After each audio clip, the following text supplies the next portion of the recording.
નમસ્કાર, નિર્માણ ન્યૂઝની વિશેષ રજૂઆત ટુ ધ પોઈન્ટ કાર્યક્રમ સાથે હું છું યજ્ઞ ત્રિવેદી. દર્શક મિત્રો, આજે ટુ ધ પોઈન્ટ કાર્યક્રમમાં ચર્ચા વિચારણા કરવાની છે ગઈકાલની જે એક મહત્વપૂર્ણ મેચ હતી તેને લઈને. ગઈકાલની જ્યારે મેચની વાત કરવામાં આવે તો ચેન્નઈના ચેપોક સ્ટેડિયમમાં જે પ્રમાણે એક એવી બાબત આમ હતી કે ના આજે શું થશે, કારણ કે જે એ મેચ હતી એ ઘણી મહત્ત્વની હતી.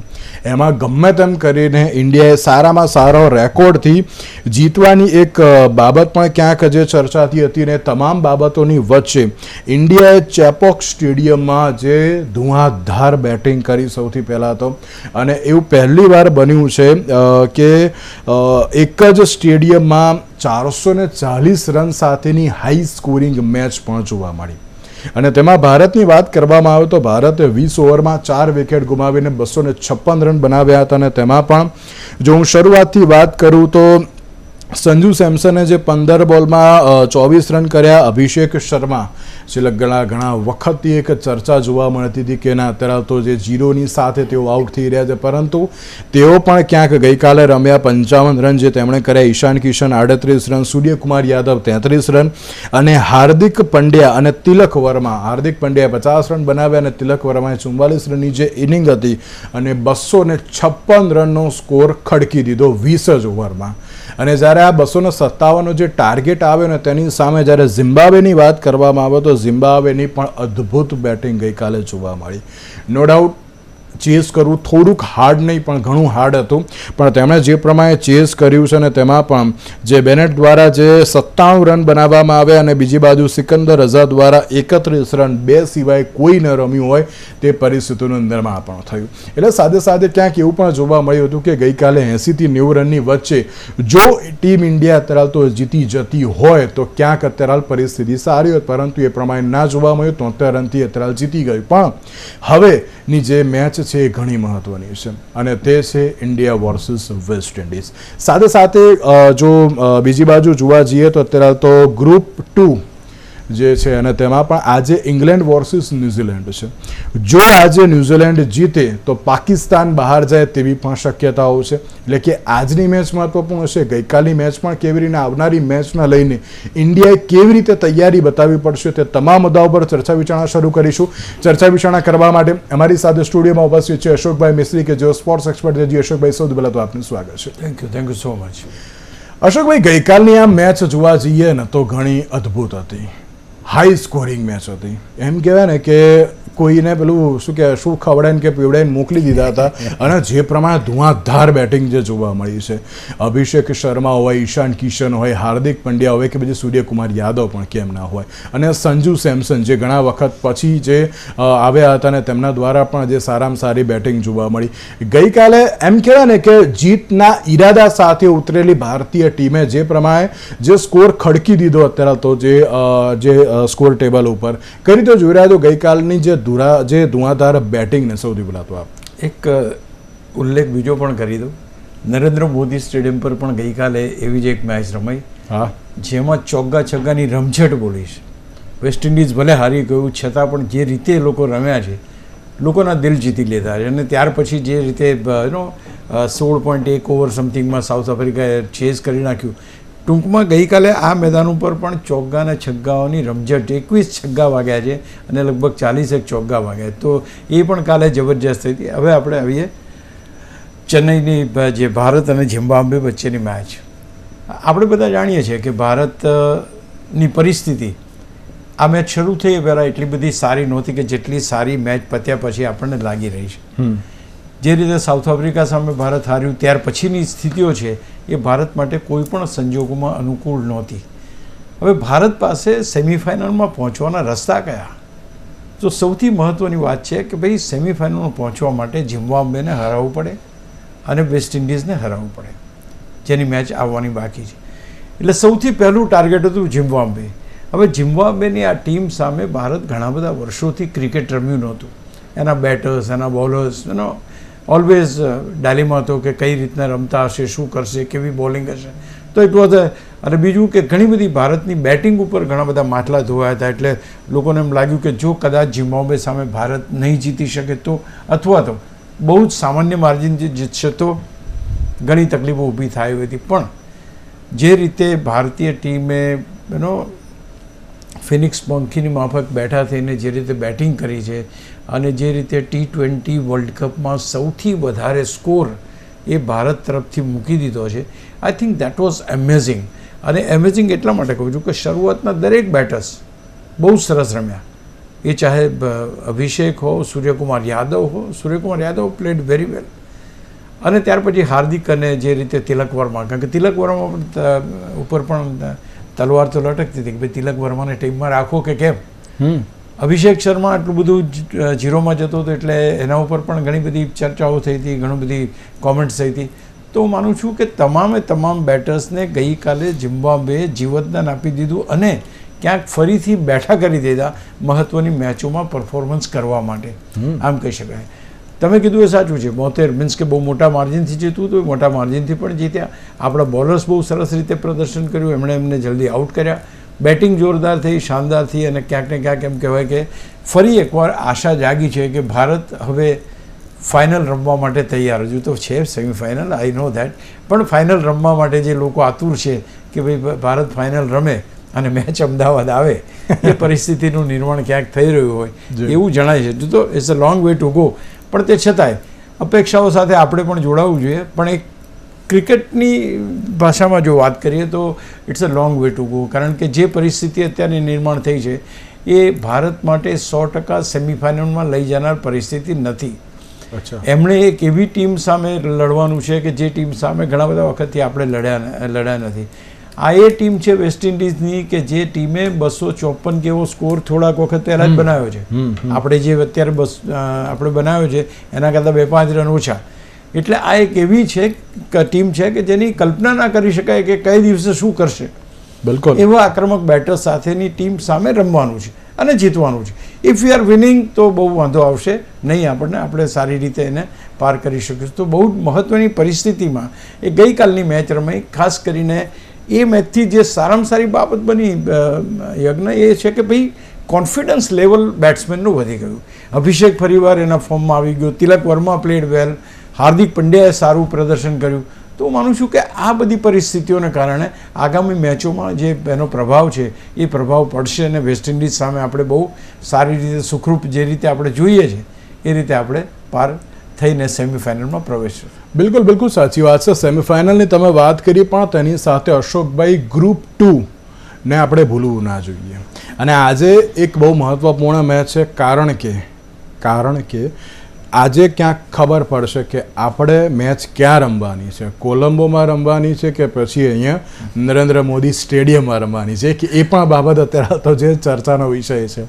એટલા માટે કારણ કે ઇંગ્લેન્ડ વર્સિસ ન્યૂઝીલેન્ડ છે, ને ઇંગ્લેન્ડ વર્સિસ ન્યૂઝીલેન્ડમાં જો ન્યૂઝીલેન્ડ જીતે તો જ પાકિસ્તાન બહાર થશે તેવી પરિસ્થિતિ છે. તો આપ ટૂંકમાં આ બંને ટીમને પણ કઈ રીતે જુઓ છો અને જે સમીકરણ અત્યારે તો જે જોવા મળી રહ્યું છે આપ તેને પણ કઈ રીતે જુઓ છો? નહીં, પહેલી વસ્તુ તો ફાઇનલ રમવાની વાત હજુ ભારત માટે પણ દૂર છે અને પાકિસ્તાન માટે પણ દૂર છે, પહેલી વાત. બીજું જે તમે કહ્યું, પાકિસ્તાનની ટીમ એટલી સારી નથી. Let us be very Frank about it. જે વર્લ્ડ કપની ટીમો છે એમાં કદાચ સૌથી નબળી ટીમોમાં જો કોઈને ગણવી હોય તો એ ટીમો એમાં પાકિસ્તાનનો સમાવેશ કરવો પડે. કારણ કે પાકિસ્તાન એમની પાસે એબિલિટી છે, હું એમ નથી કહેતો ટીમ ખરાબ છે, એબિલિટી છે, પણ ક્યારેય લોકો કમ્બાઇન્ડ થઈને એક ગ્રુપ તરીકે રમી શકે નથી, અથવા તો પરિસ્થિતિ પ્રમાણે કઈ રીતે રમવું એ પાકિસ્તાન પાસે એ સૂઝ નથી. આજે તમે કીધું એ બહુ સાચી વાત છે, કારણ કે જો એવું થાય છે તો ન્યૂઝીલેન્ડ પાસે અને પાકિસ્તાન પાસે સરખા પોઈન્ટ થઈ જશે. કારણ કે ન્યૂઝીલેન્ડ અને પાકિસ્તાનને 1-1 પોઈન્ટ મળેલો છે વરસાદની મેચમાં. એટલે એ જો 3-3 પોઈન્ટ સરખા થઈ જશે તો again it will go on to the net run rate. એટલે પાકિસ્તાનને અહીંયા આગળ જે બાકીની મેચ છે એમાં જે જીતવું પડશે એ પણ મોટા રન રેટથી જીતવું પડશે. Otherwise New Zealand positive net run rate ઉપર જ છે અને એ લોકો એક મેચ જીતેલા છે. એટલે હું માનું છું ત્યાં સુધી આ બહુ ક્રુશિયલ પરિસ્થિતિ છે અને પાકિસ્તાનને સેમિફાઇનલમાં આવવા માટે લોઢાના ચણા ચાવવા પડે એવું છે. કારણ કે એક મેચ રમવાની છે, એમાં સારું રમવાનું છે અને અહીં આગળ પણ જો બહુ નાની માર્જિનથી જો ન્યૂઝીલેન્ડની હાર થાય કે એવું થાય છે તો હું માનું છું કે નેટ રન રેટ પણ ન્યૂઝીલેન્ડનો પાકિસ્તાન કરતાં વધારે સારો છે. એટલે શ્રીલંકામાં રમવું કે અમદાવાદમાં રમવું એ અત્યારે પાકિસ્તાનના હાથમાં તો છે જ નહીં. It's long way to go. It is a long way to go. Yes, બિલકુલ બિલકુલ સાચી વાત છે. અને તેની સાથે અશોકભાઈ એક બાબત મારે ગઈકાલની મેચને લઈને એ પણ પૂછવી છે કે ગઈકાલની જે સૂર્યકુમાર યાદવની જે રણનીતિ હતી અને સ્પેશિયલી ઇન બોલિંગ ડિપાર્ટમેન્ટ, ગઈકાલે અશોકભાઈ 16મી કે 17મી ઓવર શિવમ દુબેને આપી હતી અને શિવમ દુબે 20 કે 22 રન જે આપી દીધા હતા. ખબર છે કે એના સિચ્યુએશન અત્યારે તો ટફ છે, આપણે પોઝિટિવ રન રેટ લેવાની છે, નો ડાઉટ ઘણા સારા માર્જિનથી જીત્યા છીએ, એમાં ના નહીં. પણ ફરી એકવાર જે અત્યારે શિવમ દુબેને જે બોલિંગ આપવામાં આવ્યું ને ગઈકાલે આઈ થિંક 46 કે 47 રન શિવમ દુબેએ આપ્યા હોય તેવી પરિસ્થિતિ સામે આવી છે. આપ એ રણનીતિને પણ કઈ રીતે જોજો, કારણ કે ઓપ્શન્સ ઘણા બધા હતા ગઈકાલે, તો પણ આ પ્રકારની રણનીતિને કઈ રીતે જુઓ છો આપ? પહેલી વસ્તુ કે Shivam Dube is not an ordinary bowler. ભૂતકાળમાં ઘણી સારી બોલિંગ કરીને ભારતને મહત્ત્વના તબક્કે જીત અપાવી છે. એટલે let me tell you that કાલે એને 2 ઓવર્સમાં 46 રન આપ્યા. 46 runs he has considered. It is the costliest bowler. હા, કારણ કે ભારત પાસે મોટું માર્જિન હતું, વિકેટો પડી ગઈ હતી, એટલે ત્યાર પછી આની પાસેથી થોડી જો વિકેટ ઝડપથી મળી જાય તો એક એવો પ્રયાસ કેપ્ટનનો રહી શકે, એટલે એ રીતે આપી. પણ જે 2 ઓવર એણે નાખી એ બહુ કોસ્ટલી રહી. અને કદાચ એમ તો ઘણીવાર આપણે બને છે, આપણે અહીંયા આગળ હતું ત્યારે બી એક જે બુમરાહની ઓવર બાકી રહી ગઈ હતી અને તે છતાં એટલે આ બધા અમુક શું કહેવાય કે પરિસ્થિતિ પ્રમાણે એને એમ લાગે કે ના આ પરિસ્થિતિમાં આ ખેલાડી સારો છે તો આપે. પણ એક વસ્તુ તો અશોકભાઈ ગઈકાલે છે ને 2 ઓપ્શન હતા, એક નહીં.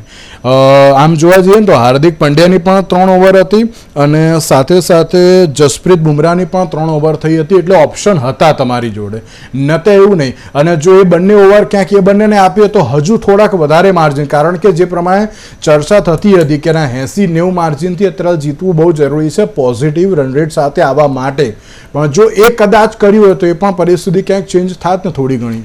નહીં, એક વસ્તુ તમારી સાથે હું સંમત થઉં છું કે Jasprit Bumrah is the Trump card of India.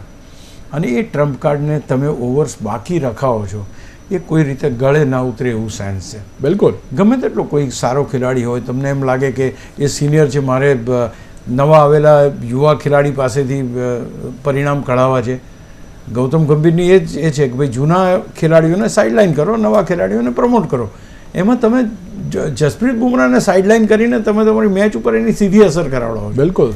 આજે અહીંયાની વાત કરો, અમદાવાદમાં જે મેચ સાઉથ આફ્રિકા સામે રમે એમાં પણ એની ઓવર બાકી રહી. હવે તમે તમારા ટ્રમ્પ કાર્ડ બોલર જે છે, જે વર્લ્ડની અંદર બેસ્ટ છે અને આવી પરિસ્થિતિમાં વિકેટ લેવા માટે સક્ષમ છે, હવે એને તમે એ કરો. એટલે it is a prerogative of a captain કે કોને બોલિંગ આપી કઈ પરિસ્થિતિમાં.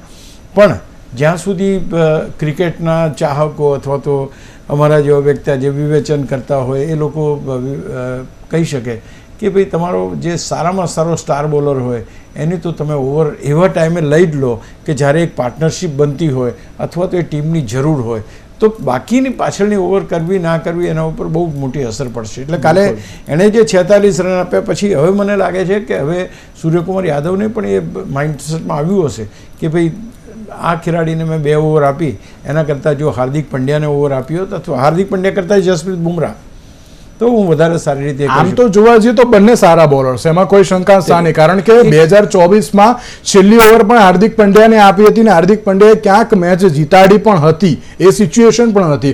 પણ જસપ્રીત બુમરાહને એટલા માટે કારણ કે ધ મોસ્ટ સિનિયર પર્સન છે અને એને ખબર છે કે ક્યાં બોલિંગ કરવી, કેવી રીતે કરવી, કયા પેસમાં કરીને શું કરવી એમ. એટલે જો આ એક ઓવર બાકી રાખવી અને બંને નહીં, હું એમ નથી કહેતો કોઈ પણ એક નહીં, બંનેને એક આપી દીધી હોય તો કંઈક પરિણામ અલગ જ હોત.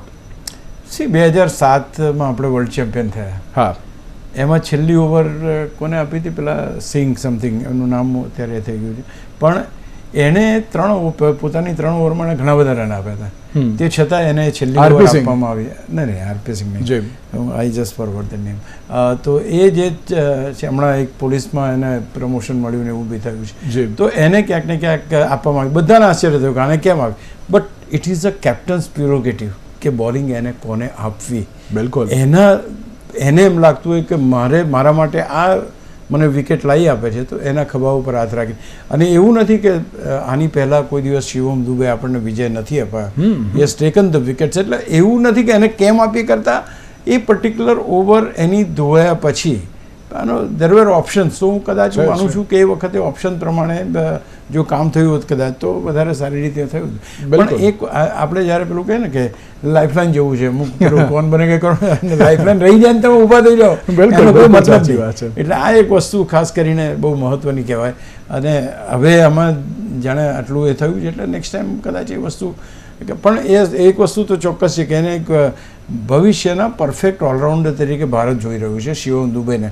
ઓકે. અને મારું એવું માનવું છે કે હાર્દિક પંડ્યાને કરતાં પણ એને વધારે પ્રમોટ કરી રહ્યું છે ભારત, એવું ક્યાંક ને ક્યાંક દેખાઈ રહ્યું છે. ઓકે, બિલકુલ. તો હવે જોવાનું એ જ રહ્યું કે હવે નેક્સ્ટ મેચમાં કઈ રીતનું પરફોર્મન્સ કરશે. અશોકભાઈ, ઇન્ડિયા વર્સિસ વેસ્ટ ઇન્ડિઝની વાત કરીએ, કલકત્તામાં મેચ છે અને આ પીચને પણ કઈ રીતે જોઈ રહ્યા છો અને સાથે સાથે શું આ વખતે પણ કુલદીપ યાદવ અને અક્ષર પટેલ કે પછી વરુણ ચક્રવર્તી કોઈને સ્થાન મળશે કે પછી ના આ પણ અત્યારે તો ફાસ્ટર્સને જ અત્યારે તો જે ક્યાંક બોલિંગ આપવામાં આવશે અને કેવી રીતની બોલિંગ લાઇનઅપ હોવી પણ બહુ જરૂરી છે કલકત્તામાં એન્ડ સ્પેશિયલી વેસ્ટ ઇન્ડિઝ સામે, કારણ કે તમે જે રીતે કહ્યું કે નરેન્દ્ર મોદી સ્ટેડિયમમાં જે પ્રમાણે 254 એમણે પણ કરેલા છે અને એ બધા જ બેટ્સમેન એવા છે કે કોઈ પણ પરિસ્થિતિમાં ક્યાં રમવું, કેવી રીતે રમવું એ લોકોને બહુ સારી રીતે ખબર છે. તો એમાં બોલિંગ લાઇનઅપ કેવી રીતનું હોવો એ બહુ જરૂરી છે. આમ જોવા જાવ તો કલકત્તાના ઈડન ગાર્ડનની જે ટેન્ડન્સી છે એ ટેન્ડન્સી સ્પિનર્સની છે. એક જમાનામાં એરાપલ્લી પ્રસન્ના, ભગવત ચંદ્રશેખર, બિશન બેદી, આ બધા ખેલાડીઓ જ્યારે એમનો ધ્યાન તપતો હતો તે વખતે ઈડન ગાર્ડન ઉપર કોઈ મેચ થાય ને ભારત ના જીતે એવું બને નહીં. એટલે મીન્સ કે ઘણા બધા પરિણામો આપણી ફેવરમાં આવે. પણ લિમિટેડ ઓવર્સનું ક્રિકેટ છે, 20 ઓવર્સની અંદર શું ફેરફાર થઈ શકે છે. પણ એક વસ્તુ ચોક્કસ છે, ભારતની અંદર તમે જુઓ કે વર્લ્ડ કપ શરૂ થયો ત્યારથી ભારતની પિચો સ્લો છે અને મોટા ભાગે સ્પિન બોલર અથવા તો ધીમી ગતિના બોલરને એ વધારે સપોર્ટ કરે છે. એટલે અહીં આગળ હજુ પણ કુલદીપની તો હું ચાન્સ જોતો નથી કે એને ટીમમાં ફરી એ કરવામાં આવે. પણ આ બે ખેલાડીઓ, અક્ષર પટેલ તો ખેર છે જ, અક્ષર પટેલ ને વરુણ ચક્રવર્તી, આ બે ખેલાડીઓ ઉપર સૌથી, અને અભિષેક શર્મા બી એમ તો ઓફ સ્પિન નાખી લે છે. એટલે આ ત્રણ, અને હું માનતો નથી કે આ કોમ્બિનેશન જે અત્યારનું કોમ્બિનેશન જેમાં કોઈ ફેરફાર થાય. હર્ષદીપ સારી બોલિંગ કરી છે, બુમરાહ ઇઝ ઓલવેઝ ધેર. ત્યાર પછી તમારી પાસે ફાસ્ટ બોલિંગ ઓલરાઉન્ડર બે છે, હાર્દિક અને શિવમ. ત્યાર પછી તમારી પાસે સ્પિન બોલિંગ ઓલ્ટરનેટિવ છે, તમારી પાસે વરુણ એક્સક્લુઝિવ સ્પિનર, જ્યારે તમારી પાસે અક્ષર પટેલ છે અને અભિષેક શર્મા છે જે બેટિંગ અને સ્પિન બોલિંગ ઓપ્શન છે. એટલે હું માનતો નથી કે આમાં કોઈ એવી જરૂર પડે કે કુલદીપને રમાડવું જ પડે, સિવાય કોઈ વરસાદની પરિસ્થિતિ ઊભી થઈ અને કંઈ એ થયું તો અલગ વસ્તુ છે. અને બીજું, સામે વેસ્ટ ઇન્ડિઝની ટીમ છે, એટલે વેસ્ટ ઇન્ડિઝની ટીમ પાવર પેક અને ફાસ્ટ રમનારી ટીમ છે. એટલે એને કઈ રીતે આપણે કંટ્રોલમાં કરી શકીએ, તો અહીં આગળ સ્પિન બોલર્સ વધારવા કરતાં ધીમી ગતિના બોલર્સ છે એ વધારે અનુકૂળ રહેશે. એટલે અક્ષરની વાત કરી મેં તમને, વરુણ ચક્રવર્તીની વાત કરી, અભિષેક શર્માની વાત કરી કે જે તે can be very much useful. અહીંયા કોઈ પેલી ટેસ્ટ મેચ રમતા હોય તો સ્પિન ટ્રેક હોય કે ભાઈ જબરજસ્ત સ્પિન થાય છે એટલે ધડાધડ વિકેટો પડશે. અહીંયા આગળ સ્પિન કરતાં તમારી વિકેટ સ્લો, બોલ પડ્યા પછી ધીમો આવશે. એ પરિસ્થિતિમાં તમારે બોલર્સ એવા જોઈએ કે જે ધીમી ગતિથી બોલ, એની જરૂર નથી કે તમારે હાથના સ્પિન થાય, અને સ્પિન થવાના નથી એવા. તો હું માનું છું કે કોમ્બિનેશનમાં લગભગ ચેન્જ મને થાય એવું લાગતું નથી ભાઈ. બિલકુલ બિલકુલ સાચી વાત છે. અને સાથે જ એક બાબત એ પણ કે તમે જે રીતે કહ્યું ને કે ના 254 રન એ પણ બનાવી શકીએ છીએ, નો ડાઉટ આપણે પણ બનાવી શકીએ છીએ, પણ સાથે બેટિંગમાં પણ આ વખતે કેવી રીતનું ખાસ ધ્યાન રાખવું એ બહુ જરૂરી છે. શું બેટિંગ લાઇનઅપમાં પણ લાગે છે કે જે ઈશાન કિશન અને તેની સાથે સાથે જે પ્રમાણે અત્યારે જે સંજુ સેમસનને લાવવામાં આવ્યા છે તેમનાથી અત્યારે તો એક શરૂઆત કરવામાં, કારણ કે રિંકુ સિંહ અત્યારે તો જે ફેમિલી એક જે એમના ફાધર એક્સપાયર થઈ ગયા છે એટલા માટે હવે એ તો રમવાના નથી અત્યારે, એ બાબત જે સામે આવી છે. તો લાગી રહ્યું છે ને બેટિંગમાં પણ કોઈ ચેન્જીસ જોવા મળશે તેમ? બેટિંગમાં ચેન્જ કોઈ કરવાનો સવાલ નથી. અત્યારે તો રિંકુ આવવાનો નથી એટલે સંજુ રમવાનો છે, તો હકીકત છે. એટલે એટલું જોવાનું કે જેમ લેફ્ટી રાઇટી કોમ્બિનેશન તમે ચલાવો તો સૂર્યકુમાર યાદવ કદાચ ત્રીજા ક્રમે આવે તો એ રીતે એને, જો રાઇટી બેટ્સમેન આઉટ થાય તો રાઇટી બેટ્સમેન જાય, ને લેફ્ટી આઉટ થાય તો લેફ્ટી. આપણે લેફ્ટી રાઇટીનું કોમ્બિનેશન જો ચલાવી રાખીએ તો 5-6 બેટ્સમેન સુધી આપણી પાસે કોમ્બિનેશન છે. તો હું માનું છું કે વી કેન બી ડેફિનેટલી એમને લોકો. અચ્છા, બીજું, વેસ્ટ ઇન્ડિઝની બોલિંગ એટલી ખતરનાક નથી કે કોઈ એક સિંગલ બોલર તમને એકદમ, નો ડાઉટ વચ્ચે એક સ્પિનર ચાલી ગયા હતા ને એ વિકેટો લીધી હતી, બટ ઇટ ઇઝ નોટ સમ. હોલ્ડરને આપણે વર્ષોથી જાણીએ, હી ડઝન્ટ હેવ દેટ. અને બાકીના જે ખેલાડીઓની બોલિંગ અહીંયા પણ મેં જોઈ, એમાં કોઈ જગ્યાએ બેટ્સમેન તકલીફમાં આવતો હોય એવું નથી બન્યું. કહેવાનું તાત્પર્ય છે કે અહીંયા જે સાઉથ આફ્રિકા સામે વેસ્ટ ઇન્ડિઝ જ્યારે રમ્યું, અમે લોકો તો પ્રેસ બોક્સમાં બેસીને એની મેચ આખી જોઈ, પણ ક્યાંય ટ્રબલ કરતો હોય એવું નથી. એટ વિલ સાઉથ આફ્રિકાએ વેસ્ટ ઇન્ડિઝના બોલર્સને છગ્ગા ચોગ્ગા માર્યા છે. એટલે અહીંયા આગળ કોઈ ઇમ્પ્રેસિવ એવો બોલર હોય કે જેની, આપણામાં ધારો કે વરુણ ચક્રવર્તી છે. વરુણ ચક્રવર્તી એક ટ્રિકી બોલર છે, એને તમારે સમજીને વિચારીને રમવું પડે. તો એવું કોઈ ખેલાડી કે મને એટલું લાગતું નથી કે ધારો કે આપણામાં જસપ્રીત બુમરાહ, તો એને સમજીને રમવું પડે તમારે. એવો કોઈ ખેલાડી મને, I was not impressed by the bowling attack. Batting yes, Rutherford રમી ગયો, પછી શેફર્ડ રમી ગયા, એ બધા I think they have got a good bowling. અને એ તો ચાલે એ દાડે બેટિંગ ધમાલ બોલાવી દે હેતમાયર ને તે બધા ચાલે તો. બિલકુલ બિલકુલ. તો ઓન દેટ પર્ટિક્યુલર ડે. અને બીજું કે હેતમાયર ક્યારેય ભારત સામે એટલો ચાલ્યો નથી. અને અશોકભાઈ, એક બાબત મારે એ પણ પૂછવી છે આમાં કે તમે જે રીતે કહ્યું કે અત્યારે તો કોલકાતાની પીચ એ સ્પિનર્સ માટે ઘણી સારી એવી છે. નો ડાઉટ આપણે વેસ્ટ ઇન્ડિઝ કરતાં ભારત જોડે અત્યારે સ્પિનર્સ ઘણા સારા એવા છે. જો વરુણ ચક્રવર્તી, કુલદીપ યાદવ એ લોકોને જો અત્યારે મેદાનમાં ઉતારવામાં આવે તો, અને સાથે જો ટોસ જીતે, કારણ કે સામે છે ધુરંધર ટીમ, તો શું બેટિંગ આપીને, એટલે કે ચેસ કરવા અત્યારે તો બહુ સારો, કે પછી પહેલાં બેટિંગ લઈને અત્યારે તો જે રમવું સારું? કારણ કે જે સામેની જે ટીમ છે બધું જ અત્યારે તો કરી શકે તેવી ટીમ છે. શું લાગી રહ્યું છે આપને તે પણ? સી, અહીંયા જે રીતે અમદાવાદની સ્થિતિ આવી અને આપણે ચેસ કરતી વખતે વી કુડન્ટ ડુ દેટ, તો એ પરિસ્થિતિની અંદર હું માનું છું કે આપણે સેટ સારા રન્સ કરી શકીએ છીએ. જેમ ગઈકાલની મેચમાં બી જુઓ, આપણે ચેઝ કર્યું હોય તો અલગ વસ્તુથી, પણ જ્યારે સેટ કરવાના હતા તો આપણે 256 જેવા, મીન્સ કે આટલો મોટો સ્કોર મૂકી શક્યા. એ જ પ્રમાણે અમદાવાદની મેચ તમે જુઓ કે બનાવવાના હતા, રન રીચેબલ હતા, તે છતાં પણ ભારતની બેટિંગ ચેઝ કરી શકી નહીં. અલગ હતા એ જમાના જ્યારે વિરાટ કોહલી હતો, જેને ચેઝ માસ્ટર ગણવામાં આવતો હતો. આજે ચેઝ માસ્ટર ભારતની ટીમમાં નથી. બિલકુલ, ઇટ ઇઝ વેરી ક્લિયર. તમે શિવમ દુબે અને હાર્દિક પંડ્યા બે જણ સાથે રમતા હોય તોય તમને એમ લાગે કે આ બેમાં અનબન છે, કંઈ એટલું એનું ક્લોઝ એ લોકો રમતા નથી. તો આ પરિસ્થિતિ જે છે એમાં અત્યારે હું માનું છું કે ફ્રીલી બધાને બેટિંગ કરવાની પૂરેપૂરી તક મળે તો I think they should bat first, અને આવો મોટો સ્કોર મૂકી દેવાનો જેથી કરીને વેસ્ટ ઇન્ડિઝની ટીમ દબાણમાં આવી જાય. અને we have got a very good fair bowling attack, better than West Indies, કે જે વેસ્ટ ઇન્ડિઝના બેટર્સને આઉટ કરવામાં સક્ષમ છે. પણ અશોકભાઈ, સામેવાળી ટીમ પણ 254 કરી શકે એવી છે. એ ટીમમાં છેક બોલર સુધી પણ બધા રમી એવા છે. એ ટીમ અહીંયા હારી પણ ગઈ ને. હા, એ પણ છે, એમાં કોઈ શંકા એમ છે કે જે રેન્કિંગ તમે જુઓ તો રેન્કિંગમાં વી આર નંબર 1.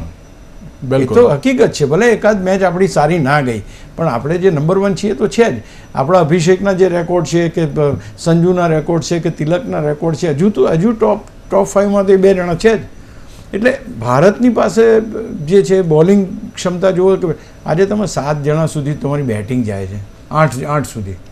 તમે હાર્દિક પંડ્યા ને શિવમ દુબે છે 7મા 8મા ક્રમે રમે. બિલકુલ, you have got a depth in the batting. હા, એટલું ખરું, પણ આપણે જીતવા માટે મોટા ભાગે હું એવું પર્સનલી ફીલ કરું છું કે ભારત મોટો સ્કોર કરે, કારણ કે we are best at scoring. શરૂઆતમાં આપણે જો ફ્રીલી કોઈ જાતના દબાણ વગર રમવાનું, જ્યારે ચેસ કરવાનું હોય, દબાણ આવે કે એ 2 ઓવર જો ખાલી જાય તો આપણા બેટ્સમેનો તરત ડેસ્પરેટ થઈ જાય કે લાવો ક્યાંથી હું છગ્ગો મારી લઉં. બિલકુલ. અભિષેક જે રીતે આઉટ થયો, પહેલા બોલે ચાલો છગ્ગો મારો.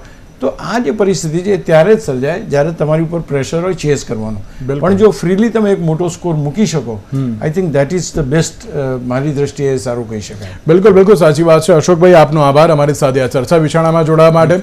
તો દર્શક મિત્રો, હવે જોવાનું એ રહ્યું કે હવે આગામી સમયમાં જ્યારે કલકત્તામાં ધરાવતો જે મેચ છે ને તેમાં પણ બોલિંગ હવે કેવી રીતની જોવા મળશે તે તો આવનારો સમય જ બતાવશે, અને સાથે સાથે ચેસ કરશે કે પછી અત્યારે સારો સ્કોર મૂકશે તે તો હવે આવનારો સમય જ બતાવશે. આજના વિશેષ કાર્યક્રમ મને આપશે છે. નમસ્કાર.